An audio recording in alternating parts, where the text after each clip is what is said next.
Welcome to Constel English, a telecourse for the language teachers of English.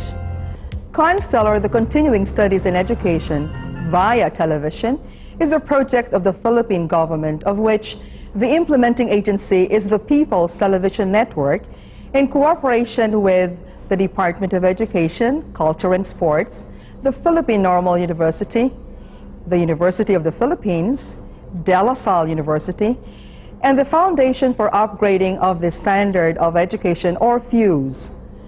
Constel English is the fourth of these interagency projects.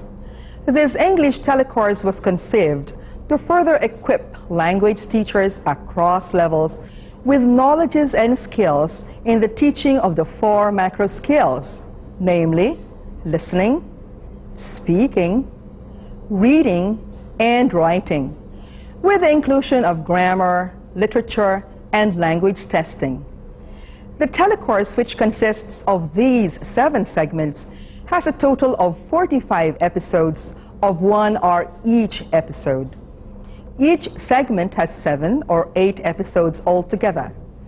To name a few of these, we have the following: the teaching of critical listening, the teaching of reading comprehension, recreatory reading, children's literature, and remedial reading.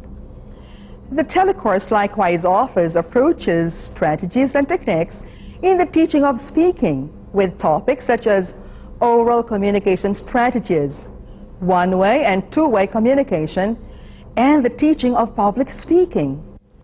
The writing component, on the other hand, has topics like the process approach to writing, writing from an outline, and marking compositions.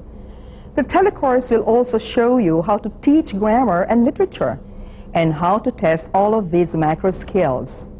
You will certainly find the episodes meaningful and interesting because of the many classroom situations with which you can relate and which you can identify yourselves with.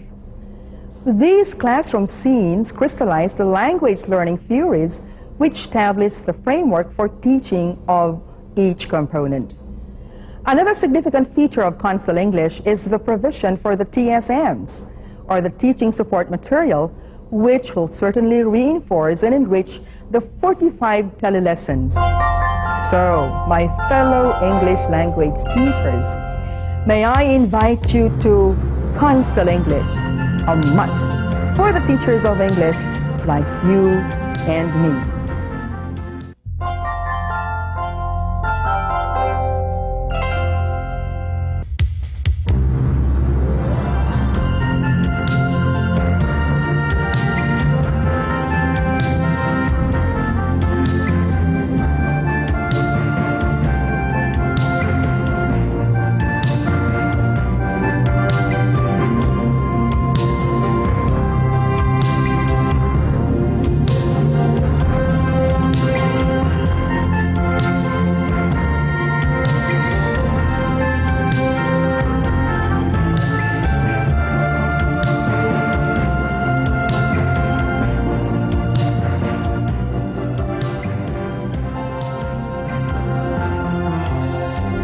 They say that this shell has lived long enough in the ocean to capture the various sounds of the deep blue sea.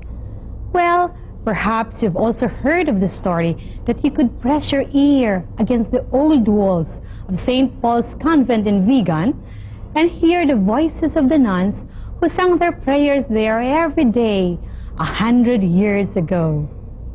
Sounds make such an impact in our lives that a world without them is unimaginable. And yet, how many of us actually take time to listen? Hi, welcome to the first episode of the Listening Component. I'm your host, May Fernandez Legaspi. Take you to a school where a group of students are gathered for an English class. I'm sure many of you have had experience of lecturing before a class that may have someone who is quite occupied with something else, or one who is more interested in what his seatmate has to say, and perhaps a student who is just totally lost in thought somewhere. These students can obviously hear what their teacher is saying, but they are not listening. Class, I gave you a selection to read at home, didn't I? Yes, ma'am. So kindly bring out your books and then turn your books to page 30. Can I now ask for a volunteer to read the page in front of the class? Okay, Raul, kindly come up here and read the page in front of your classmates. You may now begin to read the page. It was dark outside, and no one was around. Ramona walked slowly towards the lamppost. Excuse me, Raul, but what page are you reading from? Page 13, ma'am. Oh, I said 30, not 13, Raul. Oh, I'm sorry, ma'am, but I thought it was page 13. But let me do that again. Okay. What you have just seen is an example of someone who just went through the initial process of effective listening. Raul paid close attention to his teacher's message, processed the message in his brain, and understood the instruction. However, Raul did not hear the message properly. He heard 13 instead of 30. He may have heard and added the sound of the letter N at the end of the word 30. Well, the listening component will make you see the reasons why Raul failed to hear the right message. In this episode, you will be taught what listening is as a process. Now, let me take you to a science class in high school. Class, today we will learn about alcohol and how it affects man. Tony? Yes, ma'am. Kindly stand. What do you think will happen if somebody rubs alcohol on his arms and legs, especially if he does it often? Ma'am, my older brother doesn't rub alcohol on his skin. He drinks it. Oh, Tony, what do you mean by that? Ma'am, my older brother drinks alcohol, but on occasions only. Oh, I know what you're saying, Tony, but that is not what I mean. Now, what you have just seen is an example of what happens when two parties communicating with each other have different background information or knowledge.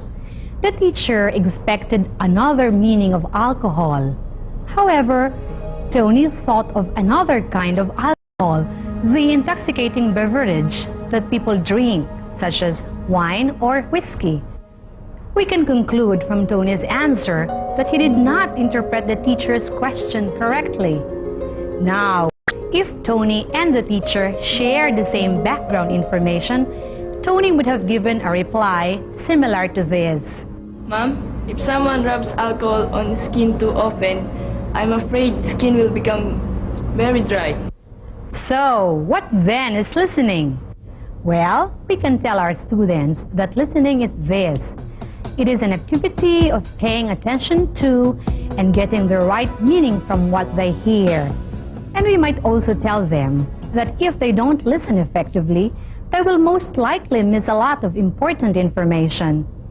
The question now is, how then does one listen effectively? Tell your students to remember these important points that we have just learned about effective listening.